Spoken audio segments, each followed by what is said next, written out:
শিক্ষাঙ্গন হচ্ছে পবিত্র জায়গা যেখানে মানুষ শিক্ষা গ্রহণ করতে যায়। তো আমাদের প্রথম হাতে খড়ি হচ্ছে মায়ের কাছ থেকে, তারপরে হচ্ছে আমরা ধাপে ধাপে প্রাথমিক, মাধ্যমিক, উচ্চ মাধ্যমিক পর্যায়ে আর কি আমরা শিখতে শিখতে একটা পর্যায়ে তখন বড় হতে থাকি। তো আমি আজকে বলবো আমি যেখান থেকে আর কি দীর্ঘ 4-5টা বছর এই শিক্ষাঙ্গনে সময় ব্যয় করেছি, সেটা হচ্ছে এই যে লেখাই আছে হচ্ছে কালীশ্বরী ডিগ্রি কলেজ।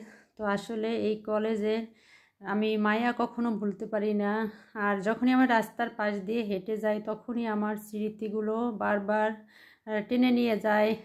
ক্লাসে যাওয়া, স্যারদের সাথে কথাবার্তা বলা, তারপর এই যে সামনের গাছগুলো সেগুলো কত সুন্দর মনোরম দৃশ্য। তারপরে হচ্ছে এই যে রৌদ্র শীতকালের সময় এখন মানুষ এই যে একটু বাহিরে বসে রোদ পোয়ায়। তারপরে আমরা 2 তলায় হচ্ছে আমাদের ক্লাস ছিল। তারপরে এই যে পাশের টিন সেট যে রুমগুলো ছিল ওইখানেও হচ্ছে আমাদের যে মাঝে মাঝে ক্লাস হতো আর কি, যার যার গ্রুপের ক্লাসগুলো ওইখানে হতো। তারপরে এই যে বিশাল বড় একটা মাঠ, এইখানে আমরা কত আসা যাওয়া করছি, খেলাধুলা করছি। তো আমি যখন ভিডিওটা নিয়েছি আসলে ওই দিন ছিল বন্ধের দিন।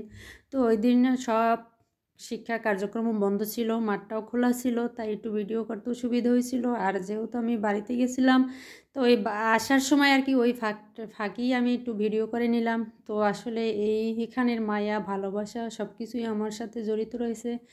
আর এখানকার যতগুলো আমার সময়ের শিক্ষক ছিল সবাই যে এত আন্তরিক ভালোবাসা দিয়েছে, আমাকে খুব আপন করে নিয়েছে।